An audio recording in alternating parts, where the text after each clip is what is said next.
Welcome to another episode of the Architects of Destiny podcast. In this episode, we'll be speaking to Richard Melchizedek.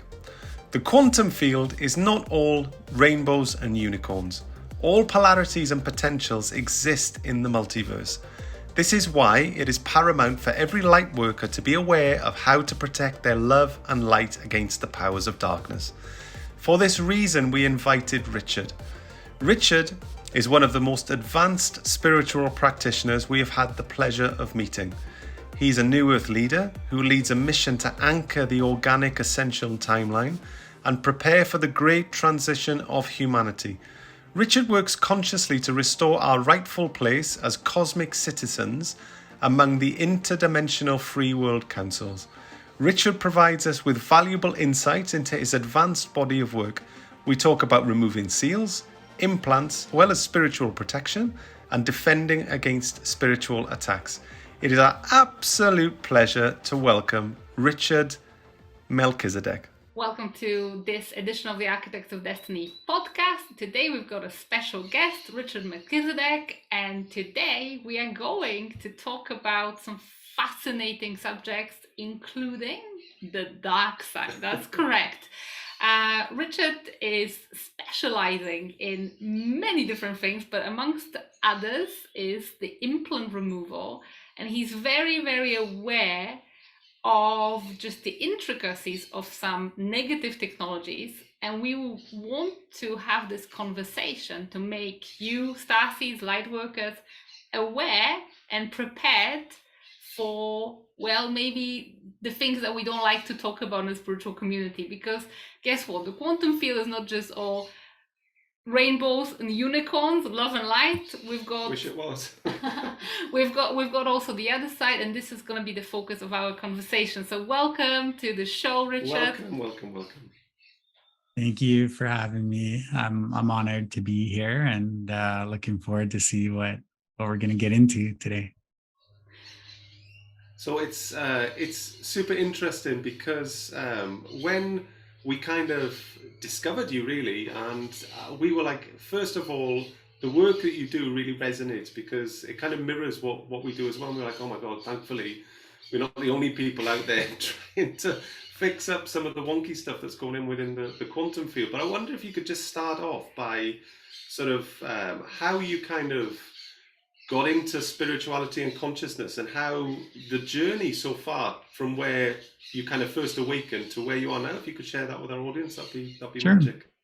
Yeah, so I think my journey, the whole life is like a spiritual journey, but whether we know it or not, as unconscious as we may be at times. But when I was younger, I had some health issues around my teenage years, and basically, I got really sick and didn't know if I was going to pull through. I had some kidney issues, and then I turned to Eastern medicine and found some solutions that Western medicine didn't provide me, and that just opened up my eyes right away, because I was told I had 6 months to live at that point, and then that turned my health around, and then I started meditating, doing mindfulness, and then at age 17, I started to have out-of-body experiences. And after one of them, when I came back, I just felt so heavy and so depressed, feeling what it was like to be in a physical reality. And it kind of put me into my dark night of my soul, where I just started, experiencing a lot of things, good, the bad, the ugly. And I came into three more times where I almost died before the age of 30. And that was kind of like, I guess you could call like my rock bottom, like where I was at that point in my life where something had to change. So for me, there was only one direction for me to truly go.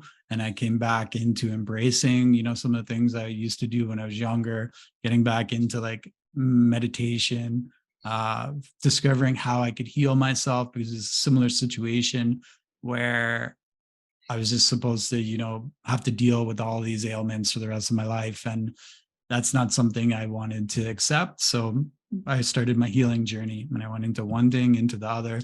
And after a few years, I was able to heal myself. And when that happened, my mission was to support other people.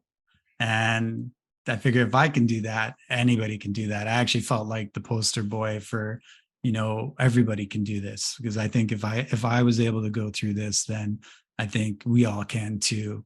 So I was just, I'm always a student. I'm always learning, as well as like teaching, and it shifted my life path. I was a chef for a long time, and my passion for my spiritual side of my life just outgrew my passion for cooking, and my want and needing and to really like support and help people, because I know how challenging this life can be, and we all are moving through something. So with that, I started going through some pretty like massive just awakening experiences. In 2011, 2011, just before 2012, I had full contact with the Syrian Council, and I just started getting activated more into my mission, and started going through all of these different experiences that would slowly break down like my perception of reality, so I could open to more and try to understand more, because it takes a while to actually break down all of like the negative ego and a lot of our like trauma, so we could open up to actually hold like a higher consciousness stream. And through this journey, I was told I had to just let everything go, like everything I thought I knew, just let it all go, and really start to figure out like what is true, like what is actually true, because each one of us are being, told all of the stuff our entire life, but what of it is actually true? So that's part of my mission, was to figure out like what is true here, what resonates, what doesn't resonate. Like this whole system that we're in, we're all, doing our best to figure it out and to go through a huge transmutation process. So that was kind of my journey. And I went through a big part of like discernment training, where I had to learn like, what is artificial intelligence? What is inorganic energy? What is organic energy? Because like this whole system has all three of those. And that's ever since the fall of Lyra, basically, we've had all of this within the system. So what we're doing now is moving back into the organic, but everybody usually has some of this in some way, shape, or form, because that's just what we've been born into. And we chose to come in here to actually go through like the rising and the transmutation process. So there's a lot we got to let go of, a lot we have to clear, a lot we have to release, so we can actually like embody like our highest, highest like Christed frequency or embodiment, or however we'd like to call that, our highest, organic source energy. So through that, you get into one experience after the other. And I used to ask myself, like, why did I have to go through this experience? Like, this experience was intense. And the reason why was always like, I had to go through these things so I could help people and understand why. So like whether we're doing like planetary grid working, or I had to deal with, some of like the AI, or some of like the Luciferian energies, or whatever it may be, different, like figuring out different implants and how things are triggered, like within our auric fields or pain bodies, or different like forms of what, in the earlier stages that I would always consider like attacks, right? Now I actually know, like I was going through training, I was going through my dark arts training so I could actually help people. And that's the big thing, right? Yeah, that really mirrors our experience, because some of our greatest lessons in consciousness expansion were because of different attacks. And as the attacks were getting more and more sophisticated, we were discovering more and more intricate parts of the quantum field. It opened our eyes, and as that saying goes, all roads lead to Rome, don't they? So we're all following different paths, but we get to the same kind of destination. And I remember, maybe it's because we always tried to see the outside world as a reflection of us, and because we're both good people, it was really hard to kind of fathom that this stuff was kind of going on under the surface energetically. And I'm like, my God, it's like a whole hidden world of kind of stuff which is not of the highest. And so what it was basically we were coming across instances where, people were displaying one polarity on the surface, but energetically were up to some not nice stuff. And by and large, we ended up then having to create layers and layers of defenses. So it came from a selfish perspective to begin to make sure we were okay, but we learned so much in the process. And then it got us into sort of understanding seals, understanding implants, and this kind of thing, which is pretty much the work that you do. And I wonder if you could, and again, and like you say, every day is a school day. So we're all students here, like learning and growing and evolving, and maybe just trying to impart a little bit of what we know and pass that on to other people and try and raise everybody else up. But it's kind of like, I wonder if you could just speak on those implants and seals for a little bit. And is that, so everybody within humanity has been born with these sort of implants, or is that something that people attach onto other people? How would that work? Yeah, so we go through like different stages of spiritual awakening, and those stages of awakening can like start to like just naturally like remove like certain seals within us. Doesn't always happen as smoothly for everybody, but when we come into the physical like incarnation like cycle here, whatever is in the planetary grids, whatever's in the earth, is manifested like within to our being. So there are actual seals that were like put into the ley lines and into the planetary grid systems. So when we're born, especially certain, lineages, certain like galactic races or certain founder beings, and just, certain genetics are attracting these like implants and seals more, because there's a reason for that, and it's to basically like use our energy. So we're kind of like operating like a big battery to support some of the other energies and to support us in holding a lower frequency. So just by coming into existence here, that we have seals and we have implants and we have some distortions within our fields, and that's depending also on where you live, what locations you're in, and that too can also impact that as well. And what it is basically to hold you in a limited state of consciousness, so you can't actually like reach your full like DNA stranded like avatar. If we were to look at, most people are walking around at a third dimensional state of consciousness. Yeah. And we have 12 dimensions within this universal system, and it's, for us, it's like most people are only perceiving like less than 10% of reality, but there's another 90% out there that is impacting everybody's life every single day. And that's where I find a lot of this like stuff actually like it's in that like unseen. So implants, seals, devices, AI tech, we're kind of getting bombarded with this stuff on all sides, whether it's, from the moon or from Saturn or from other locations. At one point, like Pluto, we have like off planetary broadcasts that also impact like how our state of consciousness, or how like we react, and different like manipulation tactics to like trigger like our pain bodies and our negative ego. So, and these are all just like, there's so much, like we can dive into this on so many levels, but like back to the seal point. So the seals actually cap like your consciousness. So it means like you're only going to operate within a certain frequency band. And every time you actually hit like a level of consciousness expansion and you're like, my life is going great, I'm so happy, things feel great, boom, spiritual crisis comes in. Mm-hmm. And it's like, now you go into spin out, and now you drop down in a frequency. And it's like, when you come back to that point again, same thing. You're going to hit that like consciousness trap that basically spins you out and puts you into a spiritual crisis, and you go back down in frequency. So those were kind of like how seals work.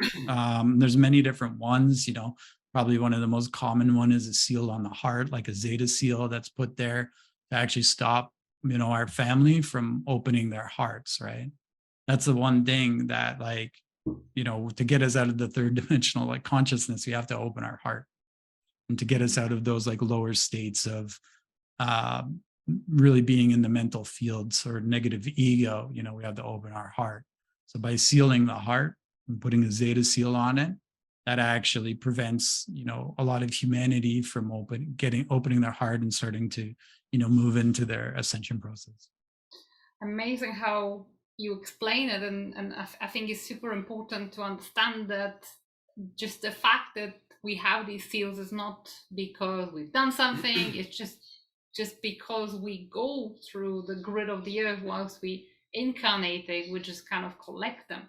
And it's a super interesting how you're explaining this design of the seals is to limit our conscious abilities. And I'm sure that there's people listening or watching this at the moment going into a bit of a panic state and wondering, have I got these seals? What do I do with them? How do they get removed? And how do I discover which ones I've got? So if you can talk us a little bit through, well, how do we even become aware of these seals? Because from my experience, removing seals is like an ultimate get out of the 3D jail card. Once you're out, like the system kind of has very little on you. So it's a very important step on in our spiritual journey. However, not many people are even aware of what they are. Plus, with this whole thing, like, oh my god, there's something capping me, it may be a bit like disconcerting to hear, wow, I may have something limiting me and I don't even know. So if you can shed some light on this subject, how can we discover what seals we've got, and how do we even go about removing them? And so first is I just want to say that there's no fear with discussing this. And, all three of us have been through these situations. And the biggest thing is to take a deep breath and to go into your heart as you're like listening to this information. It's not for you to just process on like a mental like level of understanding. It's really about being, doing your best just to open your heart, be in your center, and to like observe the information and that. So seals, basically, you can always go to somebody that you trust, that knows how to like do that or has been through that situation. Discerning, make sure it's someone that you have like experience with or maybe has been recommended, instead of just like diving into random situations, right? You really want to go to people like you trust or like follow like certain like principles that you're aligned with. So you're going to be able to really like hold that like sovereignty through the experience. Depending on what level of like consciousness you are, I mean, something like I do a simple technique is like when I do my shield, I'll picture like at the top of my shield like a platinum like light just coming down and scanning my field and asking for it to ping if there's anything in my field. And when it comes back up, it'll start like pinging and I'll feel little sensations everywhere. I think if you're going more through like your awakening journey, that's probably going to be hard for you. So you would want to reach out to someone. There's lots of, so basically I have my own like techniques I do every day, because our energy is so important that we're understanding how to like maintain it, right? If not, it's just like a lot of people are really not taking care of their auric fields. They're not taking care of their light bodies, and they just have all kinds of garbage in there. Like if you didn't shower for 6 months and I showed up for dinner at your house, like if I didn't shower and I came to your house for dinner, you'd be like, I don't know, like, I got to talk to this guy, right? Because he's not taking care of himself. And out of love, you'd want to help me. But it's like the same thing with our energy fields. So if we're not meditating, we're not shielding, we're not clearing our energy. So it's like I do something called the 12D shield, but there's other techniques as well. And then we command space. So by commanding space, stating our law, stating our intent, what's okay, what's not okay, and doing that on a daily basis. So it's like we understand what our energy is and what's not our energy. I think that's one of the biggest things to figure out first. And then when you feel something that may be out of alignment in your field, you can look into it. Mm-hmm. And if it's not something that you have that insight on, then I would reach out to someone who does. Yeah, I think that's really good. But it just brings my mind, and I just read energy behind words. I read energy. It's like breathing. I can't even help doing it. It just happens. And what I'm being shown is it's like the energy that's all around us. So like you were saying, you know, the 90% of reality we can't see physically. It's frequency. It sits around us all the time, right? But frequency is just like energy, and ultimately it comes down to the intention behind that. So, you know, just as fire can keep you warm, it can also burn something down. If somebody wanted to burn something, electricity, for instance, you can have your light bulb. This is happening via electricity, or you've got the electric chair, for instance. It just comes down to the intention behind that frequency. And what I'm finding, and I'm sure you're finding this as well, is that there's a lot of perhaps capable people who are still wounded and are still under ego and are still hurting, basically, that still haven't gone through this dark night of the soul, haven't gone through this healing journey. Because ultimately, underneath all of this, we're all kind of connected through this unified consciousness field at the top of the Akashic realm. It's one of the modalities I work with. The unity consciousness field, where we are connected to every other living soul in existence, whether it's human, whether it's extraterrestrial, it doesn't matter. We've all got this connection by this field. And at our core, we are just love and light. That's all we are. But we've got layers of stuff which has been which we have kind of accumulated like baggage, I guess, through wounding, trauma, pain that we've been through in this. And once we actually shed this by doing the inner work, by doing the shadow work, we come from a place of love, which rather than being from a place of where we hurt. And so I do sense that as humanity, and I'd love to get your thoughts on this, but as humanity evolves and ascends, as in we kind of break free of what's going on in the five senses at the moment, we actually step past all of our pain and trauma and step aside from ego, and we come from a place of light. Everybody's intentions at that point will be good. And so all of this kind of wonky stuff that we see going on within the quantum field is kind of going to dry up, aside from what you were saying, the AI and the outer planetary influence. And I guess that's going to fall away as well. But I don't sense that there's going to be humanity is going to be contributing from an intentional perspective. What are your thoughts on that? Yeah, I feel like there's starseed contracts, right, that we've taken on to basically like do some of the heavy lifting.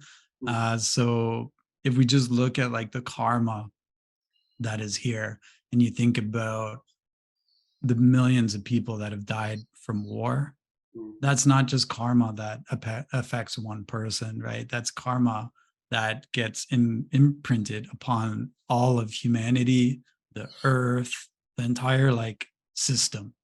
And it just shifts the scale now for that karmic load, right? That is like held through war is now kind of ends up like, and this system has been a little manipulated to sway the energetics on earth, right? So starseeds, like all of us have like come in with like contracts to actually like transmute massive proportions of that. And that's part of the reason why we're like going through this, is it's going to make it easier for the other generations to come forward. So something you may have done like in one lifetime, or, you know, be able to move through 7 lifetimes, like we're literally here to do like all lifetimes right now. So we can actually move through this like ascension process in this window. So I do feel like the collective like consciousness and intention. I was speaking about this the other day. The best way I can describe this is like, if you think about it, like, you know, when you're dreaming, but you don't know you're dreaming, and maybe it's like you're in it, and you're living your life, and you're going through it, and someone could tell you you're dreaming, but it doesn't matter. They could tell you something's wrong, but you won't even understand until that moment you realize that you're in a dream. Like, and then it's like, oh, I actually have control over what happens now. I actually have a choice. And you wake up from like that illusion where you're like, that was so real. I had like no control over anything, and everything was just as being pulled one way or the other. But it's like when we have that moment where we like wake up or have that like conscious thought, like, wait, I'm dreaming. I can actually kind of like change like the outcomes in this way or that way. That's what I feel like our sleeping populations are going through. So we're doing this work, a lot of the heavy lifting in the clearing, but it requires each one of them to go, wait, the reality that I've been fed isn't the real reality. You know, the life I've been living that's supposed to be feeding my soul and nourishing me and taking care of my family is actually like a form of abuse. Right? I'm addicted to the suffering of my life. And it's like you wake up and then it's like now all of a sudden, the more people that do that, it shifts everything. And that's what I feel. So I feel like there's a lot that's being cleared that's making it easier for each person to come into that like aha moment where it's like, wait, you know, like what is really happening here? I want to make a difference and I actually see what's going on now. So now I can do something about it. So I think it's like, yeah, I think collectively we're starting to see that more.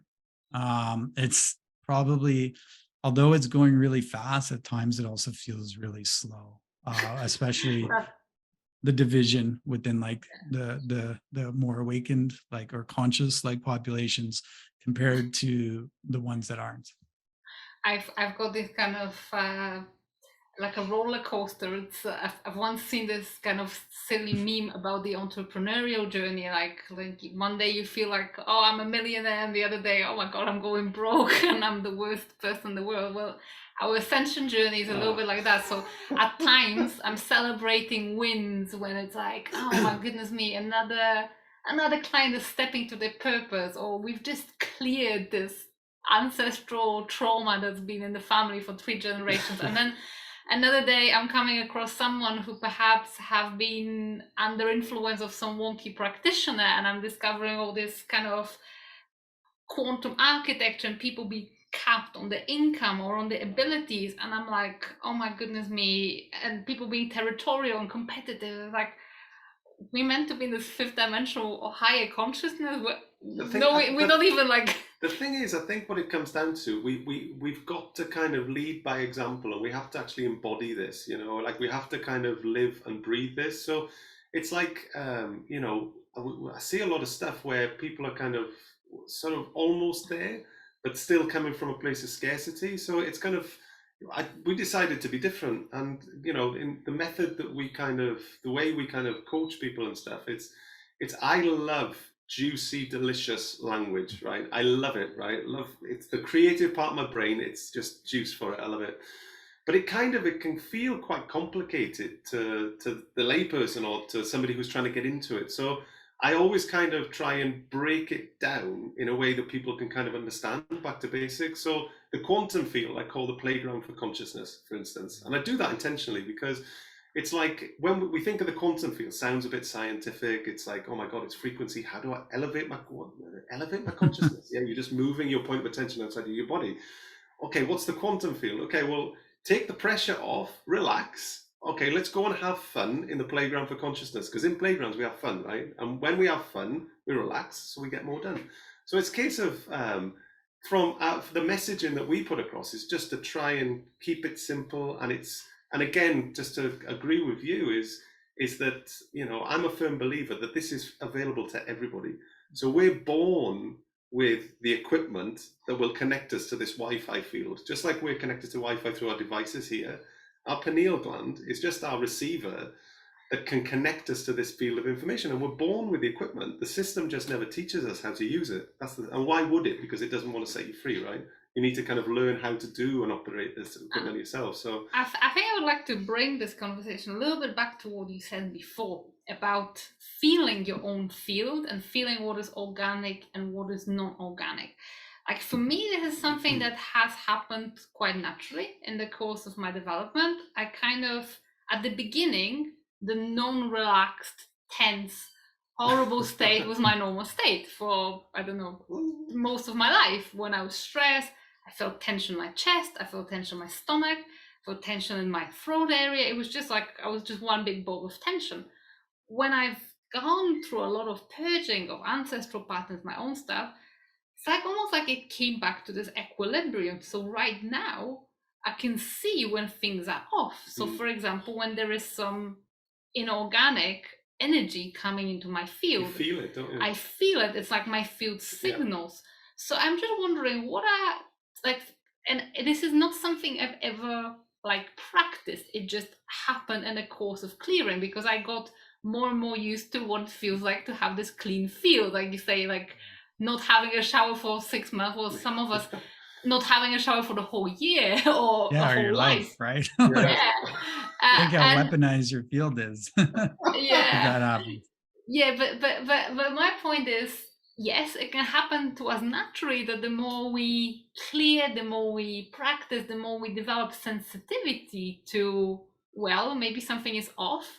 I'm going to trust my field is communicating. But do you have any tips or any practices that perhaps you teach in your students? How do we get into that state of intimacy with our field where, where you can do a quick scan and okay, something is attacking my third eye or throat or whatever? So like one of the foundations I teach everybody is just understanding the 12th dimensional like shield, because when you're doing that, what you're doing is it's like you're plugging yourself into like the source, going outside of this like universal time matrix.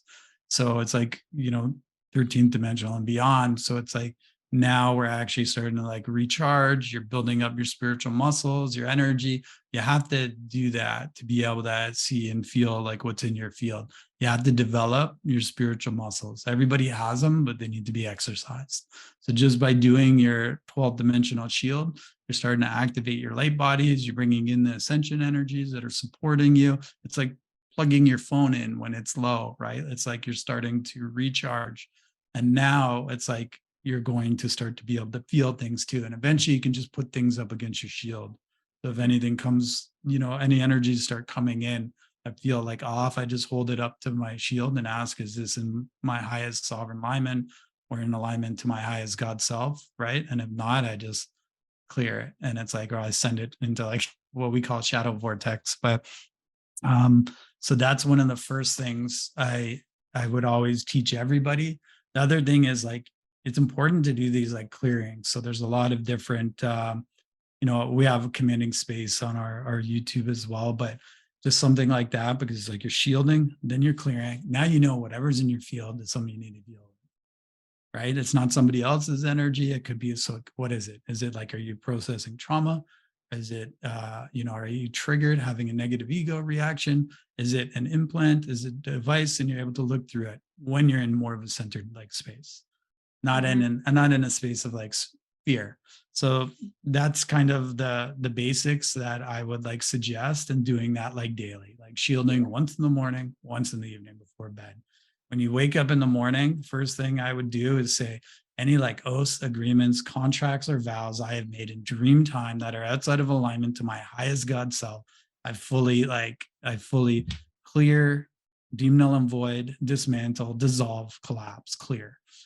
Because, and it's another thing too, when we're sleeping and a lot of people aren't consciously aware of what they're doing, they're all over the place, and you're making these agreements, you're doing things, and it's like, or you're maybe being manipulated, because it's like, they're the virtual, so the false dreaming grids, or the virtual realities that are actually projected at people are more real than this reality. And that's what I think. It's like, it's hard for people to fathom the stuff that's actually like out there. They have virtual realities and artificial intelligence that is more real than what people are experiencing right now.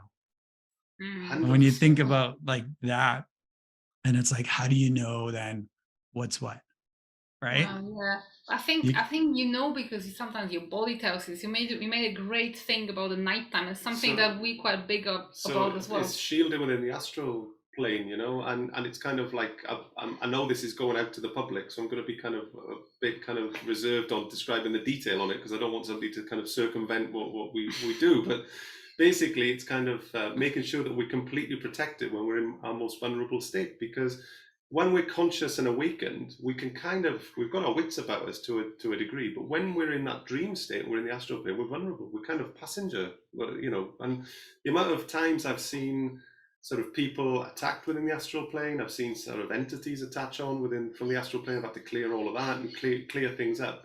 I've had to kind of create a protocol to kind of shield and protect while we're in there.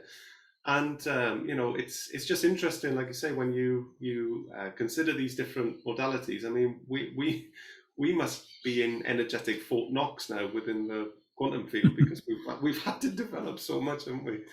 But I think it's just, you have to start somewhere. So I just say, shielding, it's a little bit like with martial arts. I think the first things that people learn is not how to attack, it's how to defend themselves. Totally.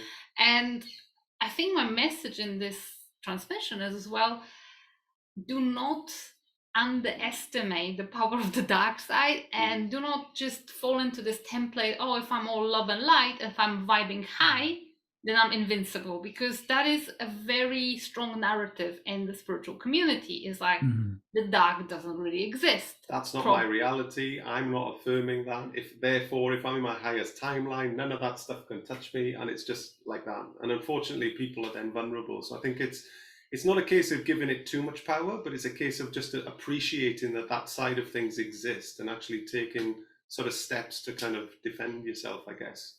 I'll give it just to give an example, is like most people have an inversion to truth. Like they're actually not fully able to perceive 100% truth. And that's something we've just been going through in the system. And that's to do with the mind control software, the mind control broadcasts that are manipulating people's like mental fields or their egos. So they actually don't fully perceive truth.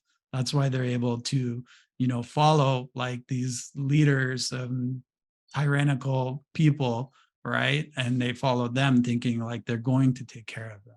Yeah. And that's just like one example. So it's like, basically the first thing is like for us to understand like what truth is, understand, like, I know anytime I went through any experiences, I let everything go and I work with myself, my highest self, and God, and that's all I need. And then it's like, and then you feel like the differences within your field, and you start to actually learn now what's true, what's not true, what makes me feel good, what makes me feel horrible.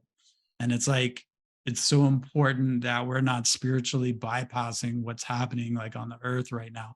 There's a lot of work that's still to be done, and each one are doing it. I would love just to say you're going to be in a euphoric state all of the time, but it's not the case. And that is the story they want people to believe. So we're only looking one way, and we're not able to perceive the truth of what is actually here.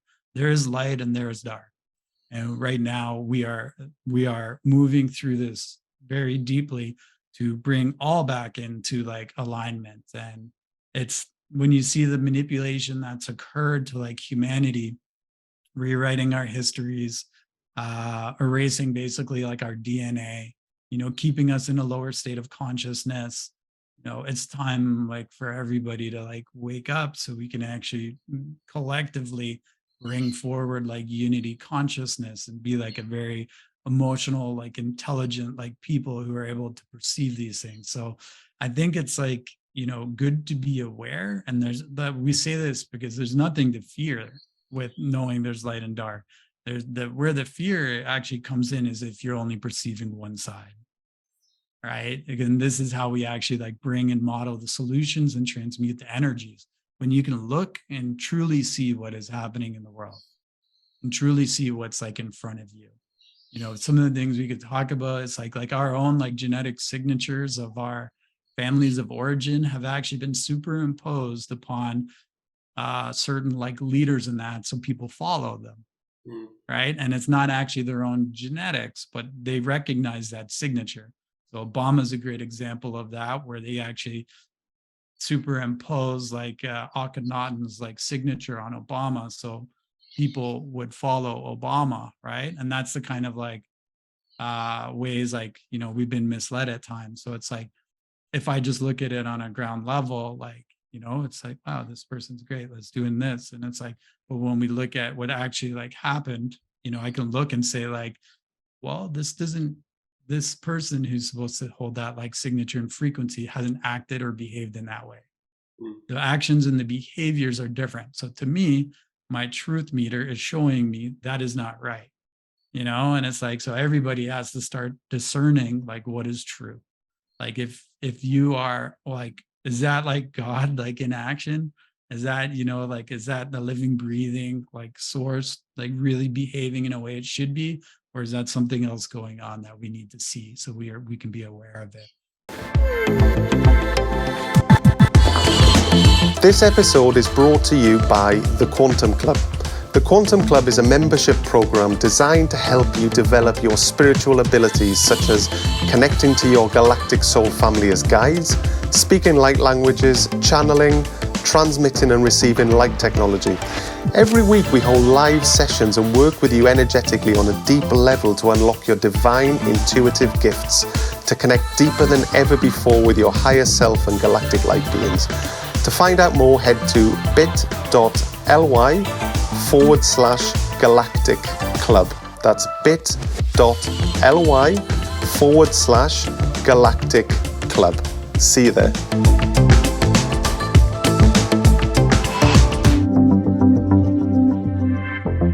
So there's just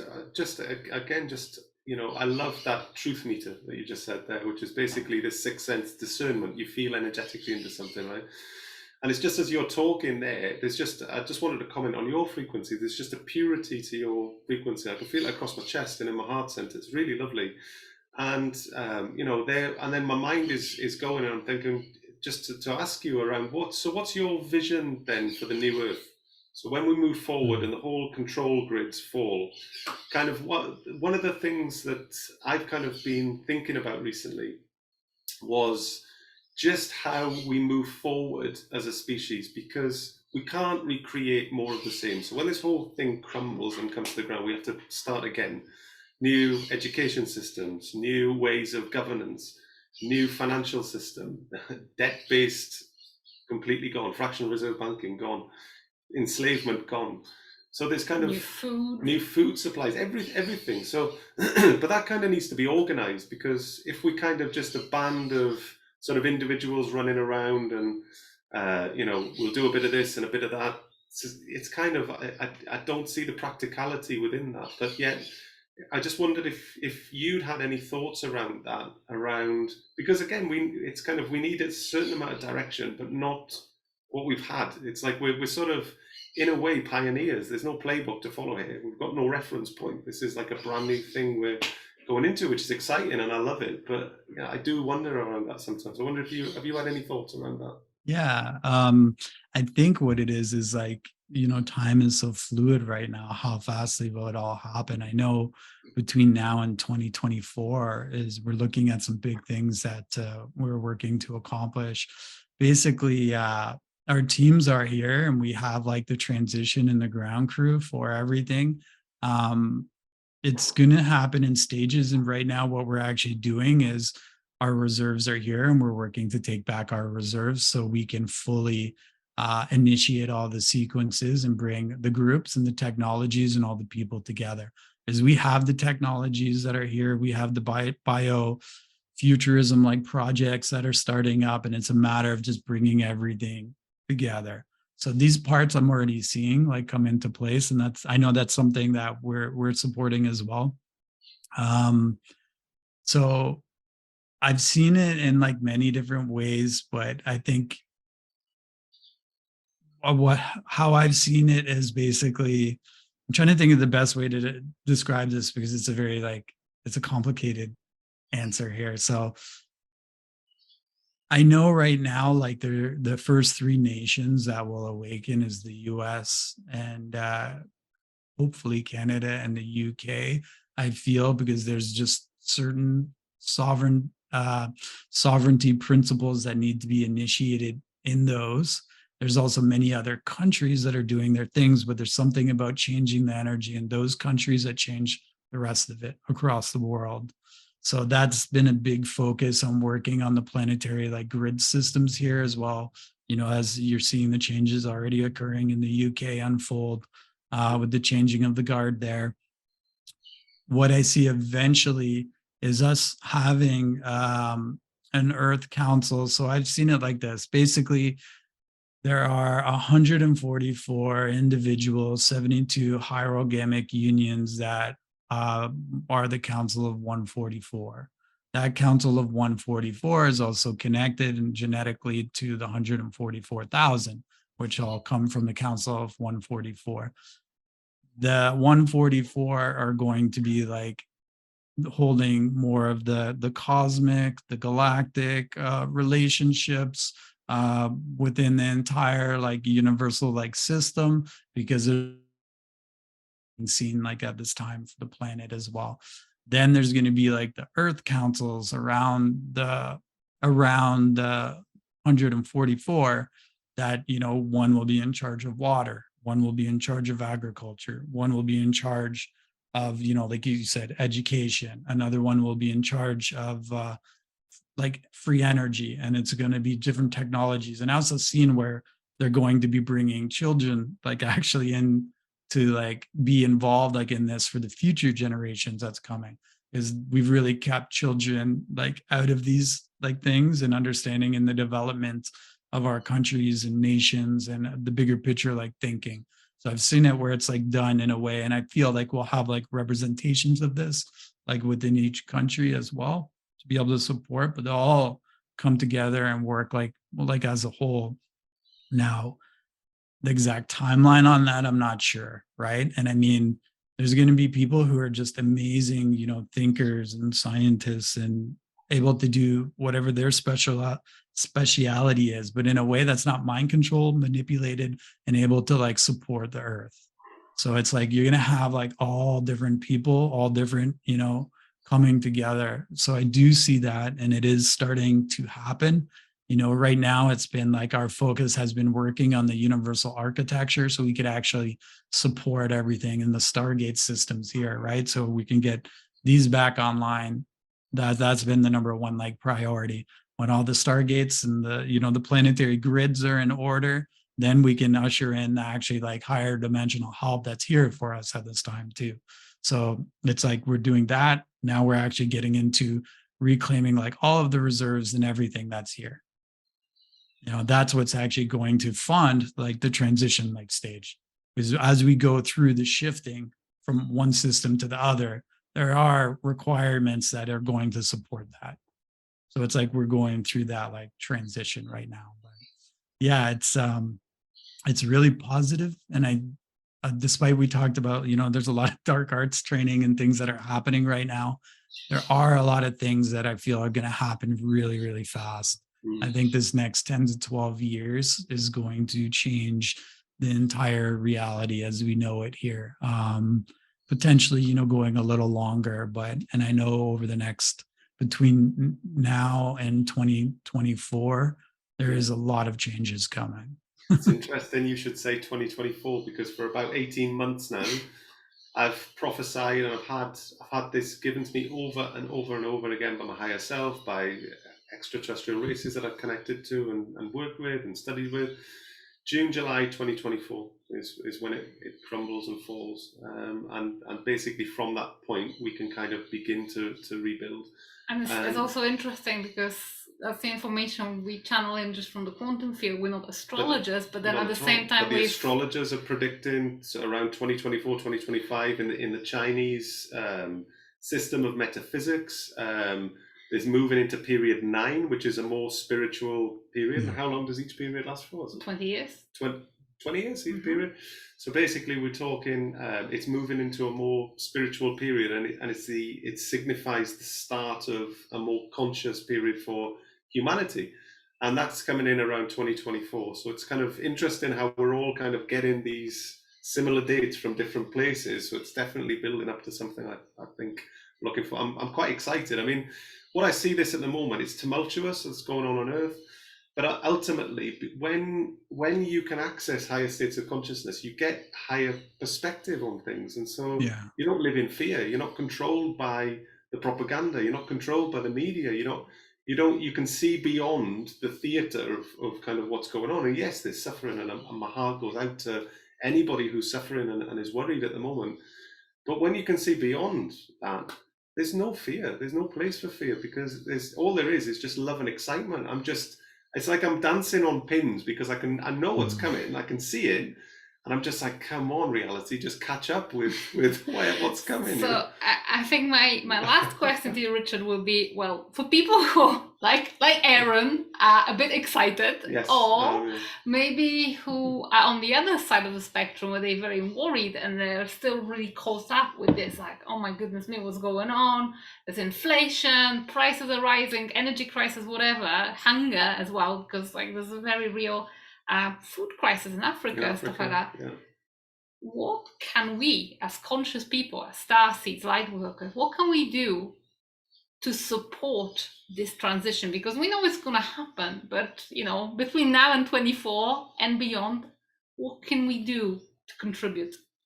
Yeah, I think sovereignty, like understanding the power of your choice, the power of your decision that you actually hold.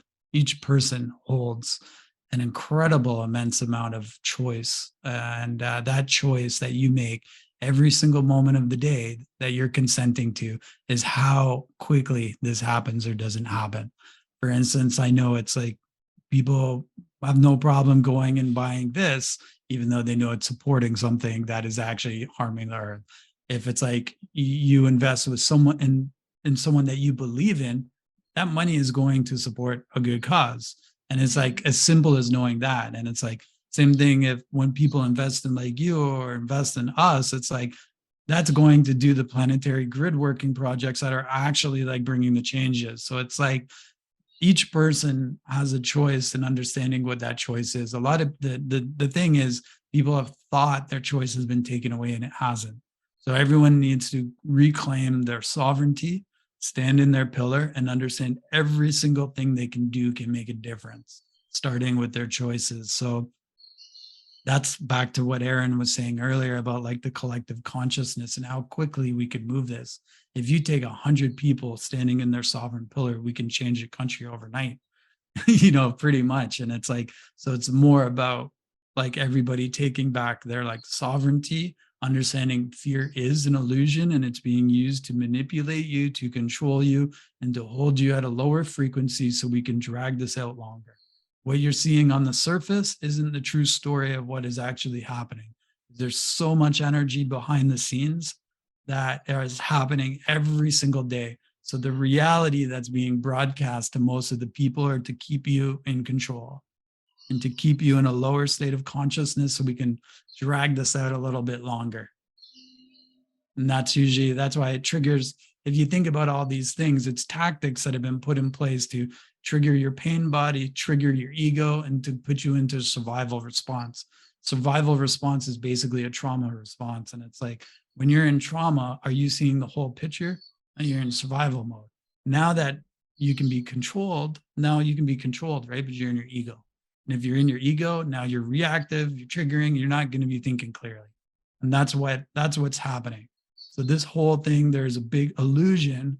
The illusion of fear is what is controlling you, right? So everybody right now is like, whether they're struggling to pay their bills or they have to do certain things in their life, you have a choice. And you can choose to leave the job that is not serving you. It may be scary as anything to step out and do something different. Do it from a logical based, open-hearted space, but everybody's receiving this task now. Like, are you going to do and bring the changes that are necessary? Or are we going to keep playing this charade out on the surface for much longer? So I think it's like, surround yourself with positive people, understand, you can make a difference, start finding the way that consciousness can work through you. Consciousness wants to work through you. It wants to work through everybody. So it's like, but if you're in these like triggered egoic or trauma responses, that's not really going to happen. So yeah, there's a lot of healing that's going to begin like planetary wide, and everything we have or is already like that we need is already here. We have the scientists, we have like the doctors, we have like, the naturopaths, we have the farmers, we have everything here. So you may think your idea is so small and not important enough, but I promise you, if you ask yourself, is this in the highest good of the planet? Is this in the highest good of humanity? Your idea is not small. And it has a place like in the world right now. So the question is like, who can I bring that idea to? And these are the things like that I feel are starting to come together. Everyone, to feel like inspired, to awaken that like joy that's in their heart that they packed away at some point in their life, and start living like your passion and purpose at this time, so we can really like come together. Yeah, I think like when we go back to the sovereignty piece, there's going to be change. Don't fear change. Right? That's where a lot of people are stuck, is in that fear of change. You know, that change that's coming is to remove the suffering that you're addicted to. Right? You know, it's like we don't want to leave that job, that, or maybe move or make less income or whatever it may be, or change the way we eat. And it's like, why? Once you actually make those changes, if it's something positive for you, or, you know, and you get to the other side, you wish you would have done it sooner. But it's usually like there's a level of addiction to suffering where we're like, but this is the life I know. Right. And I know this life, I know this suffering, and I'm okay with it. I'm going to stay here. But it's actually like, once you break through that, you realize how addicted to a life that was mistreating you. And I feel that's what's happening now.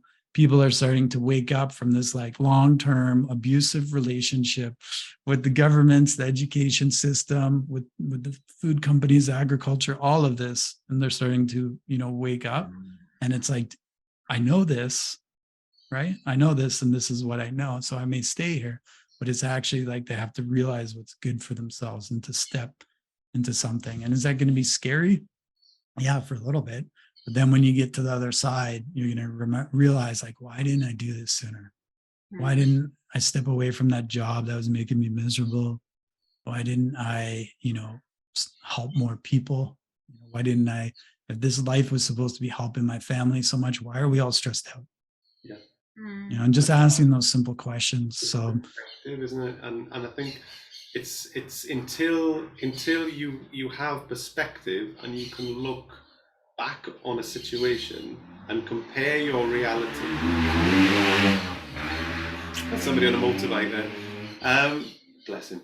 But basically, with it's with perspective, it's difficult when you're in the thick of it. And I really feel like what you were saying there, the energy behind that transmission is really going to touch a lot of people, because it's going to, and I feel like that needed to be said. And I was really, really happy you spoke on that, because I do feel like it's really going to touch a lot of people who are listening to that, and make people sort of start to kind of question a few things, because when you're in the thick of something, you don't realize how bad it is until you leave, right? It's like being in an abusive relationship until the person gets out of that and has perspective looking back. It's like, oh my goodness, I didn't realize how bad that was. And also, we don't realize the other side. We don't realize how good it can be. And it takes trust, and it do you know what? It takes a little bit of courage, because again, stepping into this unknown, it can be scary. Like you said, it's like stepping beyond the familiarity. Oh my goodness me, I've got to leave the job. Right? Okay. Wow. Okay. I'm all my friends and family. I'm here. I'm kind of a bit nervous about doing that.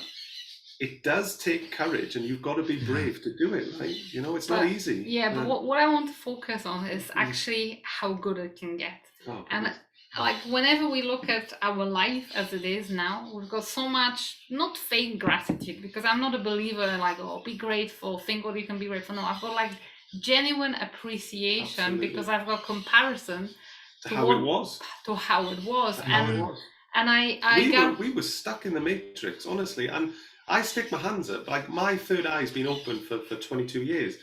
And because I'm not controlled by ego, I can actually look back and offer an opinion on myself when I was younger. And I was stuck in the ego when I was in my 20s. And I thought I knew best. And even he was a good friend of mine, he's a spiritualist medium, very, very powerful kind of medium and spiritualist worker. He opened me up through spiritual development classes. But then everything wanted to come through at once. And so I kind of got scared by it because I couldn't control it. And I pushed it away. I want my life back. It's like all the radio stations and TV stations wanted to come through. A lot of it was negative. I was sensing really bad energies in my room when trying to get to sleep on random Tuesdays and stuff. So I pushed that away, and I went head first into the matrix. And I kind of, for a while, I loved it. That's probably your seals. Probably, yeah. But I chased money. I believed in the education system. I trusted the government. You also watched every parliamentary debate, every kind of political. Yeah, I loved mainstream media. BBC was on constantly, and it was just like, oh my goodness me. And it's like, and we were kind of expressing ourselves through businesses totally out of alignment with what we this is what we came here to do, not to do what we were doing. But then also when we came out, you can look back and just see how good it is now by comparison, but it's only perspective. And the transition is never easy, but the back end, it's just incredible, because my message, to add to your powerful messages, we don't even know how good it can get. No. And that is both on an individual and on a collective level. So I hope this transmission has encouraged you, the listener or the watcher, to actually put a big vote of confidence on your sovereignty, on your what you feel, how you feel about your field, how you feel about reality. Richard, thank you so much for joining this beautiful conversation. This quantum conversation could have gone on for hours. Genuinely, it would just flown and flown. I loved it, honestly. So where can our watchers and listeners find you if they want to continue further learning from you? Because I'm sure that there's many people here who will be very, very inspired by your work. Yeah, so you can connect with me at starseedschangingtheworld.com. Or my beloved. I'm also in a hierogamic union. So my beloved Rosalie Bridget, her site is therainbowgoddess.com, and or our YouTube channels, which are the same thing, the Rainbow Goddess or starseedschangingtheworld.com. Or we will Starseeds Changing the World YouTube channel. Yeah, we'll link up to all of it in both podcast notes and in the YouTube. So you can catch up with Richard and his partner and explore further the beautiful work that they do and support them in it. Thank you so much for being our guest. It's been an absolute honor. Thank you for having me.